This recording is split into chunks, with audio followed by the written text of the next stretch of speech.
ಕ್ರಿಸ್ತನನ್ನು ಪ್ರತಿಫಲಿಸುವಂತೆ ನಿಮ್ಮ ಆತ್ಮಗಳನ್ನು ವಾಕ್ಯದಲ್ಲಿ ಬಲಪಡಿಸುವ ಅನುದಿನದ ಧ್ಯಾನ. ಇಂದಿನ ಧ್ಯಾನದ ಶೀರ್ಷಿಕೆ ಶಿಸ್ತು ಎಂಬ ಗುಣವು ಯುವಕರನ್ನು ಉನ್ನತವಾದ ನಿತ್ಯತ್ವಕ್ಕೆ ಸಿದ್ಧಗೊಳಿಸುತ್ತದೆ.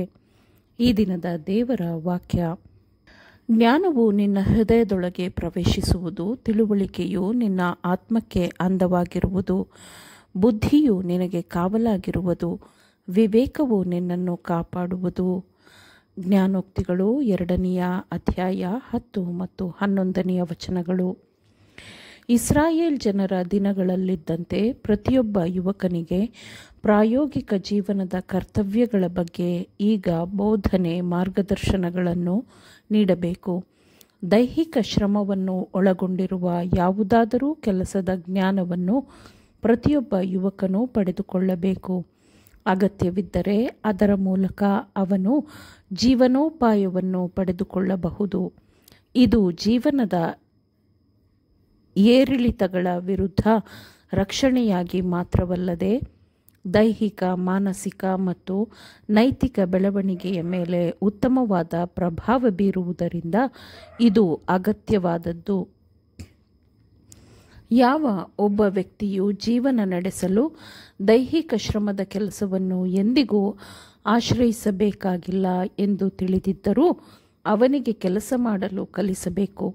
ದೈಹಿಕ ವ್ಯಾಯಾಮವಿಲ್ಲದೆ ಯಾರೂ ಉತ್ತಮವಾದ ದೇಹಸ್ಥಿತಿ ಮತ್ತು ಹುರುಪಿನ ಆರೋಗ್ಯವನ್ನು ಹೊಂದಲು ಸಾಧ್ಯವಿಲ್ಲ. ಮತ್ತು ಉತ್ತಮವಾಗಿ ನಿಯಂತ್ರಿಸಲ್ಪಟ್ಟ ಶಿಸ್ತುಬದ್ಧವಾದ ಕೆಲಸವು ಸಕ್ರಿಯವಾದ ಮನಸ್ಸು, ಶಕ್ತಿಪೂರ್ಣ ಮನಸ್ಸು ಮತ್ತು ಶ್ರೇಷ್ಠವಾದ ಗುಣಸ್ವಭಾವಗಳನ್ನು ಭದ್ರಪಡಿಸಿಕೊಳ್ಳಲು ಅವಶ್ಯವಾಗಿರುತ್ತದೆ. ಯುವಕರು ತಮ್ಮ ಸೃಷ್ಟಿಯ ಉದ್ದೇಶವನ್ನು ಅರ್ಥ ಮಾಡಿಕೊಳ್ಳಲು ಮತ್ತು ದೇವರನ್ನು ಗೌರವಿಸಲು ಮತ್ತು ತಮ್ಮ ಜೊತೆಯವರಿಗೆ ಆಶೀರ್ವಾದವಾಗಿ ಜೀವಿಸಬೇಕೆಂದು ಅವರು ಅರ್ಥ ಮಾಡಿಕೊಳ್ಳಲಿ. ತಮ್ಮ ಮೇಲೆ ಪರಲೋಕದ ತಂದೆಯು ತೋರಿರುವ ಕೋಮಲವಾದ ಪ್ರೀತಿಯನ್ನು ಅವರು ನೋಡಲಿ, ಪರಿಗಣಿಸಲಿ. ಶಿಸ್ತೆಂಬ ಗುಣವು ಅವರನ್ನು ನಿತ್ಯತ್ವಕ್ಕೆ ಸಿದ್ಧಪಡಿಸುವುದನ್ನು, ದೇವರ ಮಕ್ಕಳಾಗುವುದನ್ನು, ಅದರ ಆಶೀರ್ವಾದಗಳನ್ನು ಅವರು ನೋಡಲಿ, ಯಾವ ಗೌರವ ಘನತೆಗಾಗಿ ಕರೆಯಲ್ಪಟ್ಟಿದ್ದಾರೆ ಎಂಬುದನ್ನು ನೋಡಲಿ, ಮತ್ತು ಸಾವಿರಾರು ಜನರಲ್ಲಿ ಆವರಿಸಿದ್ದ ಕೀಳಾದ ಸ್ವಾರ್ಥ ಗುರಿಗಳು ಮತ್ತು ಕ್ಷುಲ್ಲಕವಾದ ಭೋಗಗಳು ಇವುಗಳ ಮೇಲೆ ತಿರಸ್ಕಾರ ಹೊಂದಿ ಅವುಗಳಿಗೆ ಅಸಹ್ಯಪಟ್ಟು ಮಾನಸಾಂತರಗೊಳ್ಳುವುದನ್ನು ಕಾಣುವಂತಾಗುತ್ತದೆ. ಅವರು ಪಾಪವನ್ನು ದ್ವೇಷಿಸಲು ಮತ್ತು ಅದನ್ನು ದೂರವಿಡಲು ಕಲಿಯುತ್ತಾರೆ.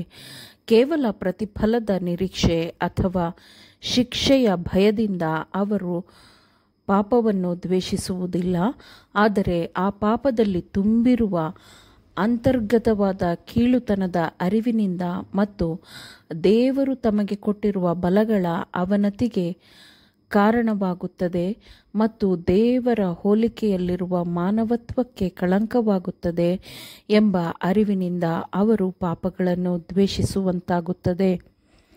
ಮಾನವನನ್ನು ಮನುಷ್ಯರ ನಡುವೆ ಯಶಸ್ವಿಯಾಗಿ ಗೌರವಯುತನನ್ನಾಗಿ ಮಾಡುವ ಗುಣಸ್ವಭಾವದ ಅಂಶಗಳಾದ ಹೆಚ್ಚಿನ ಒಳಿತಿಗಾಗಿ ಅದಮ್ಯವಾದ ಬಯಕೆಯನ್ನು ಹೊಂದಿರುವುದು, ಅದಮ್ಯವಾದ ನಿಷ್ಠೆ, ಶ್ರಮದಾಯಕ ಪರಿಶ್ರಮ, ದಣಿವಿಲ್ಲದ ಪರಿಶ್ರಮ ಇವುಗಳನ್ನು ನಾಶಪಡಿಸಬಾರದು. ಪರಲೋಕವು ಭೂಮಿಗಿಂತಲೂ ಹೆಚ್ಚಿನದಾಗಿರುವುದರಿಂದ ಕೇವಲ ಸ್ವಾರ್ಥ ಮತ್ತು ತಾತ್ಕಾಲಿಕ ಹಿತಾಸಕ್ತಿಗಳನ್ನು ಬಿಟ್ಟು ಅವರು ಉನ್ನತವಾದವುಗಳ ಕಡೆಗೆ ದೇವರ ಕೃಪೆಯಿಂದ ನಡೆಸಲ್ಪಡಬೇಕು. ಮತ್ತು ಈ ಜೀವನದಲ್ಲಿ ಪ್ರಾರಂಭವಾದ ಶಿಕ್ಷಣವು ಮುಂದಿನ ಜೀವನದಲ್ಲಿ ಮುಂದುವರಿಯುತ್ತದೆ. ದಿನದಿಂದ ದಿನಕ್ಕೆ ದೇವರ ಅದ್ಭುತ ಕಾರ್ಯಗಳು ಭೂಮಂಡಲಗಳನ್ನು ಸೃಷ್ಟಿಸುವ ಮತ್ತು ಕಾಪಾಡುವ ಆತನ ಜ್ಞಾನ, ಪ್ರೀತಿ ಮತ್ತು ಆತನ ಜ್ಞಾನದ ಅನಂತತೆ ಇವೆಲ್ಲವೂ ಹೊಸ ಸೌಂದರ್ಯವನ್ನು ಮನಸ್ಸಿಗೆ ತೆರೆದಿಡುತ್ತದೆ. ಈ ಜೀವನದಲ್ಲಿಯೇ ನಾವು ಆತನ ಪ್ರಸನ್ನತೆಯ ನೋಟವನ್ನು ಅನುಭವಿಸಬಹುದು ಮತ್ತು ಪರಲೋಕದೊಂದಿಗಿನ ಸಂಪರ್ಕದ ಸಂತೋಷವನ್ನು ಸವಿಯಬಹುದು. ಆದರೆ ಅದರ ಸಂತೋಷ ಮತ್ತು ಆಶೀರ್ವಾದದ ಪೂರ್ಣತೆಯು ಪರಲೋಕದಲ್ಲಿ ಸಿಗುತ್ತದೆ. ದೇವರ ಸ್ವರೂಪಕ್ಕೆ ಪುನಃಸ್ಥಾಪಿಸಲಾಗುವ ಮನುಷ್ಯನು ಹೊಂದಬಹುದಾದ ಅಂತಿಮವಾದ ಸ್ಥಿತಿಯನ್ನು ನಿತ್ಯತ್ವವು ಮಾತ್ರ ಪ್ರಕಟಪಡಿಸಲು ಸಾಧ್ಯ. ಆಮೇನ್. ದೇವರ ವಾಕ್ಯಗಳನ್ನು ಶ್ರದ್ಧೆಯಿಂದ ಆಲಿಸುವವರು ಮಾತ್ರವೇ ಆಗಿರದೆ ಪಾಲಿಸುವವರೂ ಆಗಬೇಕೆಂದು ನಿಮ್ಮನ್ನು ಉತ್ತೇಜಿಸುತ್ತೇನೆ. ಪರಿಶುದ್ಧಾತ್ಮನ ಸಹಾಯದಿಂದ ಆಲಿಸಿದ ನಿಮ್ಮೆಲ್ಲರಿಗೂ ಧನ್ಯವಾದಗಳು. ಮತ್ತೆ ದೈನಂದಿನ ಧ್ಯಾನಕ್ಕಾಗಿ ನಾಳೆ ಸಂಧಿಸೋಣ. ಆಮೇನ್.